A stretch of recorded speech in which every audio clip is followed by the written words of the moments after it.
Shalom anak-anak yang diberkati oleh Tuhan, apa kabarnya?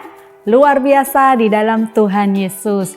Berjumpa lagi dalam Bina Iman khusus untuk anak-anak. Ayo anak-anak dengar-dengaran akan firman Tuhan, supaya anak-anak bisa tahu kebenaran akan firman Tuhan, kehendak Allah dalam kehidupan anak-anak. Seperti kali ini Kak Santi akan mengambil ayat di Markus 16 ayat 15. Kak Santi akan bacakan ya, Markus 16 ayat 15. Lalu ia berkata kepada mereka, pergilah ke seluruh dunia, beritakanlah Injil kepada segala makhluk. Nah, siapakah yang berkata seperti ini? Yang berkata seperti ini adalah Tuhan Yesus. Tuhan Yesus memerintahkan apa? Pergilah. Berarti apa? Dikatakan pergilah, berarti kita harus berangkat, berjalan, bergerak. Bergerak untuk apa? Untuk mengabarkan Injil. Mengabarkan Injil, apa itu Kak Santi?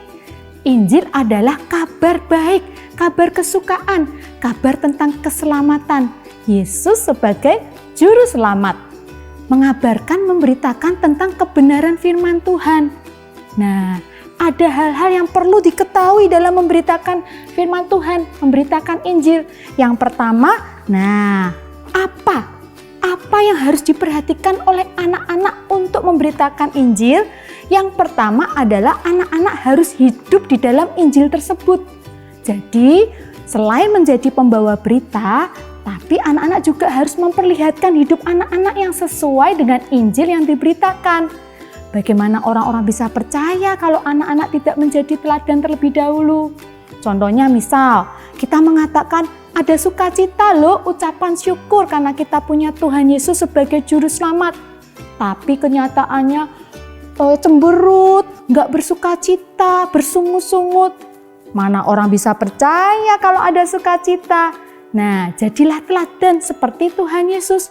Tuhan Yesus juga jadi teladan ketika ada di dunia ini. Tuhan Yesus memberikan contoh. Ketika mengajari untuk berdoa, Tuhan Yesus suka berdoa. Ketika mengajari untuk taat, Tuhan Yesus taat loh sampai akhir mati di kayu salib. Nah, lalu kemudian mengabarkan Injil kepada siapa? Nah, tadi dikatakan kepada semua makhluk. Artinya apa? Kepada semua orang tanpa membeda-bedakan. Kepada siapapun, mulai yang dari terdekat terlebih dahulu, keluarga, teman, tetangga, sahabat. Nah, kemudian di mana Kak harus memberitakan Injil? Di mana saja bisa dilakukan. Misal seandainya di sekolah ada teman sebelahnya lagi sedih, ada masalah, adik-adik bisa menghiburnya. Ingatkan bahwa kita punya siapa? Tuhan Yesus. Ajak berdoa. Itu sudah termasuk dalam memberitakan Injil. Lalu yang terakhir, bagaimana? Kak, bagaimana kalau kita menghadapi masalah dalam memberitakan Injil?